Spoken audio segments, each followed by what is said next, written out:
Olá, bom dia, bem-vindas. Na verdade, eu sabia que ia dar o meu testemunho, e quando estávamos a conversar sobre aquilo que ia acontecer aqui, e também me foi feito o convite para moderar o painel que vem a seguir, estávamos numa chamada online, e aquilo que a Rebeca e a Maria me disseram é isso, Liliana, é dizer isso. Para nós é isso que interessa. E então eu vou começar do princípio. Vou começar do princípio, não me quero alongar muito, mas tenho que ir aqui falar-vos um bocadinho da minha relação com a maternidade. Eu sempre quis ser mãe, adoro crianças, sei que tenho um instinto maternal e achei sempre que ia ser mãe. Não era. Achei que ia ser mãe. Não quis ser mãe cedo, não quis. Nós, estas coisas, nem somos nós que queremos. Mas achei que não tinha encontrado ainda o pai que eu queria para os meus filhos. E isso aconteceu aos 40 anos, quando eu conheci o Rodrigo, quando eu comecei a namorar com o Rodrigo.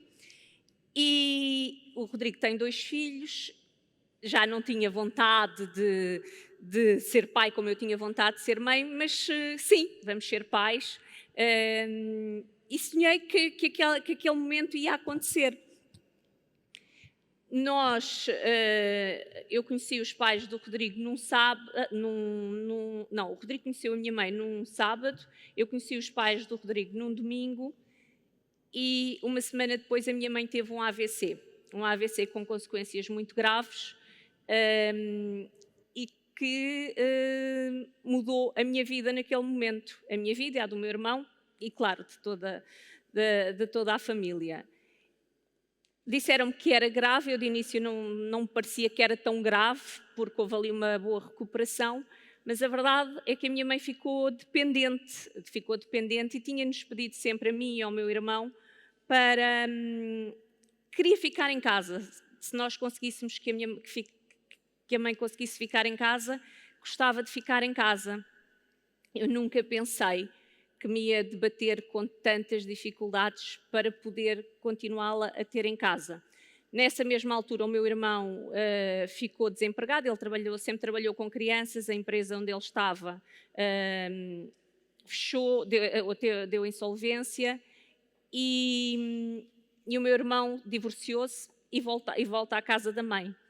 Eu acredito hoje, olhando para trás, que foi o universo que o colocou ali, porque se o meu irmão não tivesse ficado ali, nós nunca conseguiríamos ter levado esse último desejo da minha mãe até ao fim.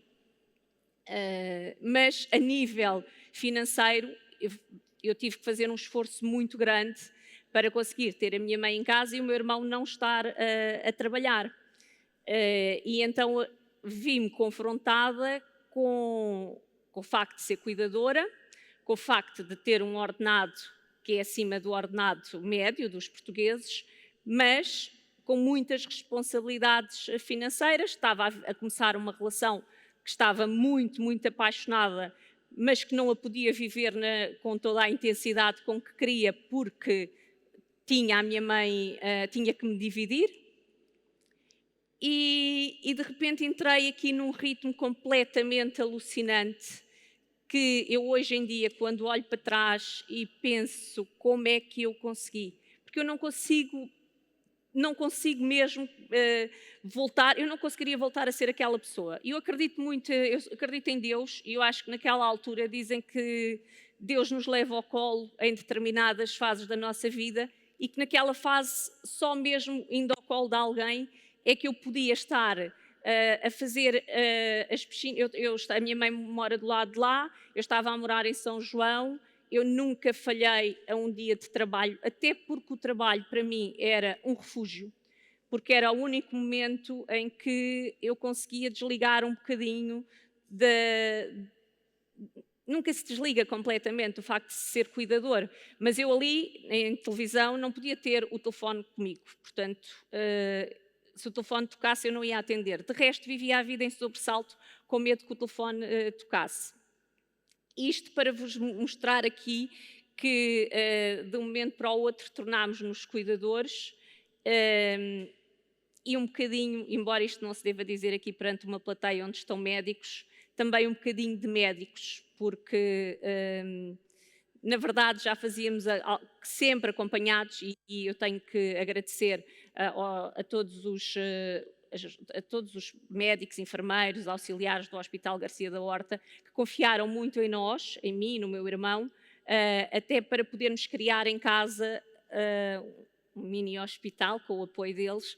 E havia decisões que eu e o meu irmão, com base no que já tinha acontecido antes,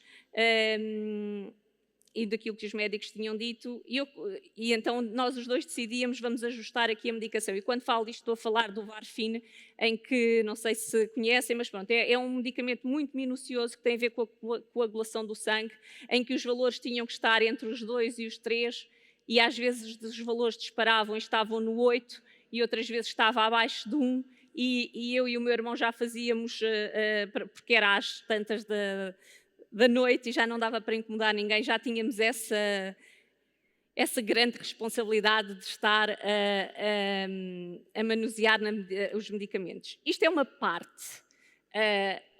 Do outro lado, corria a minha relação com o Rodrigo, que tinha que ganhar estrutura, mas eu não estava lá. Estava e deixava de estar. E não foi nada fácil. Não foi nada fácil. Mas eu achei sempre que ia ser mãe. Porque, pronto, aquilo era uma fase da minha vida, mas aquilo ia passar e comecei a ter perdas menstruais durante muito tempo, depois ia para fora, quando conseguia estar mais descansada, voltava normalmente a ter a menstruação regulada, depois voltava a ter perdas e nunca, também se parasse para pensar, se calhar tinha-me apercebido que isto poderia estar no início de uma menopausa. Não parei nunca para pensar nisto, até que em consulta com a minha ginecologista, que se colocou a hipótese de se quer ser mãe, se calhar tem que ser agora, porque parece-me que está a entrar numa fase de falência ovárica. Acho que é assim que se diz, os médicos não me vão levar a mal. Porque, na verdade, eu fiz também um reset na minha cabeça a muitas das coisas que aconteceram naquela altura e a muitas das conversas que tive. Há assim uma fase que eu não me consigo lembrar bem de tudo. A minha ginecologista, a doutora Linda Fradique, percebeu que as coisas estavam a começar de não correr tão bem como eu pensava que iam correr e comecei a ter consultas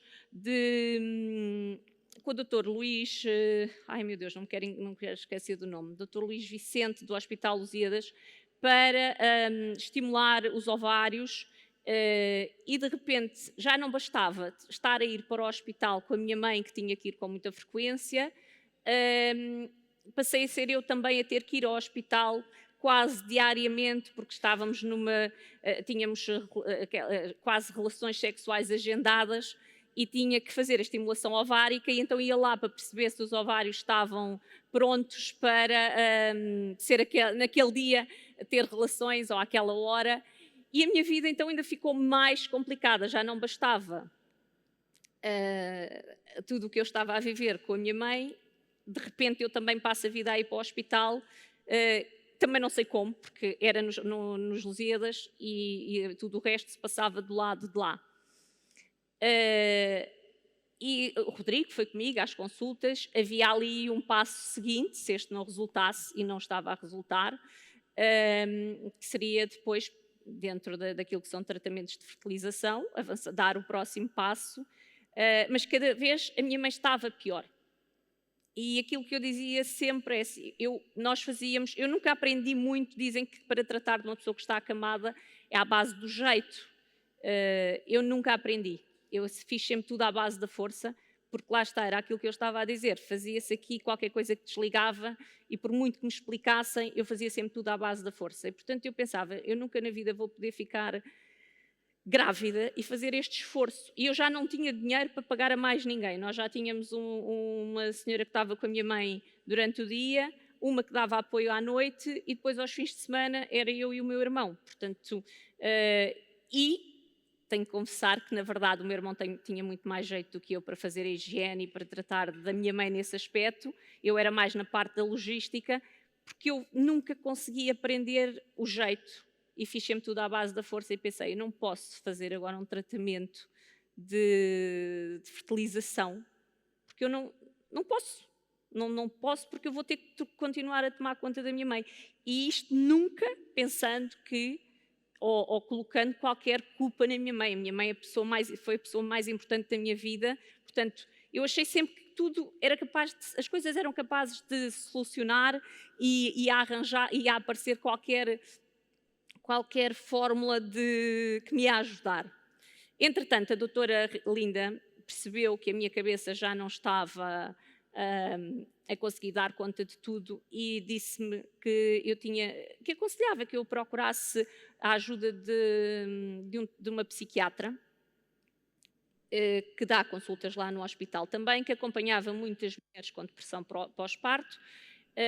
Eu não era uma depressão pós-parto, mas estava realmente a entrar numa depressão e fui acompanhada pela doutora Ana Peixinho, também do Hospital Lusíadas, e eu acho que essa foi a minha sorte, que foi antes de tudo descambar, apesar de eu estar a ver o meu mundo, o mundo a fugir-me e a não conseguir ter controle de nada, foi ter começado a ser acompanhada pela doutora Linda e de um momento pela doutora Ana e de um momento para o outro, com tudo marcado com o doutor Luís Vicente, eu não apareci.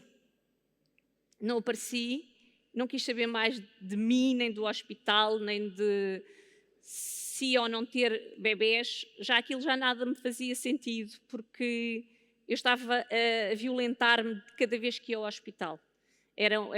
Eu ia para o hospital a chorar, saía de lá a chorar.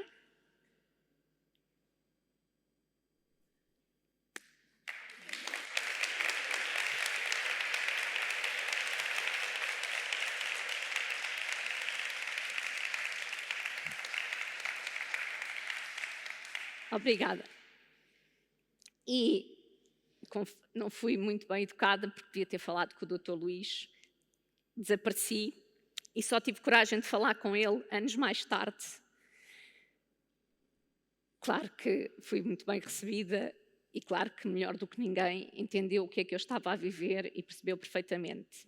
Entretanto, entrei aqui, já estava na menopausa. Eu assumo que, eu digo menopausa precoce. Há quem não considere que aos 43, 44 anos seja uma menopausa precoce, mas como foi assim que eu assimilei, eu digo que foi uma menopausa precoce. E então, nessa altura, a minha ginecologista comecei a fazer a reposição hormonal, mas senti que o meu corpo estava a mudar muito, senti que estava a engordar em lugares onde eu nunca tinha engordado, senti que não conseguia controlar os chamados afrontamentos, os hot flashes, ou lá como quiserem dizer, mesmo os afrontamentos. Eu estava a apresentar um programa todos os dias e de um momento para o outro ficava completamente encharcada e com o pensamento completamente toldado, isto no ar e em direto, e achei que não podia continuar assim, mas estava de qualquer forma já a fazer a reposição hormonal. Uma das coisas que na altura me começou a fazer aqui muita confusão na cabeça foi o tamanho das maminhas. Nunca ninguém me tinha dito que com a menopausa as maminhas iam crescer e eu olhava para mim e não me reconhecia, mesmo com as roupas todos os dias, dizia assim, não quero isto tudo, porque eu de repente, desculpem a expressão, mas eu sentia-me uma vaca. Sentia-me enorme e pensei, eu tenho que fazer uma redução mamária. E conhecia bem o Dr. Tiago, e conhecia-o muito bem e o seu profissionalismo. Marquei uma consulta com o Dr. Tiago, vou lá, Dr. Tiago, eu quero fazer uma redução mamária, e o Dr. Tiago disse-me, a Liliana não precisa, e eu preciso, doutor, eu assim, não me está a entender bem, é que eu estou a sentir muito grande, eu não gosto de me sentir assim, mas parece-me que isto é tudo hormonal, disse-me o Dr. Tiago. e disse-me: daqui por uns meses nós vamos ter aqui a trabalhar connosco a doutora Ana Rita Vítor, e nessa altura a Liliana vem cá ter uma consulta com ela, porque isto é de Smart Aging, eu na altura Smart Aging não me disse absolutamente nada, e vai ver que vamos conseguir ajudá-la.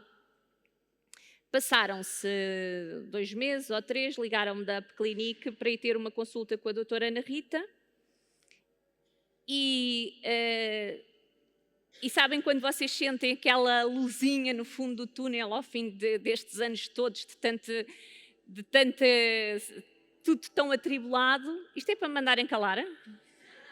É para terminar? É? Então pronto.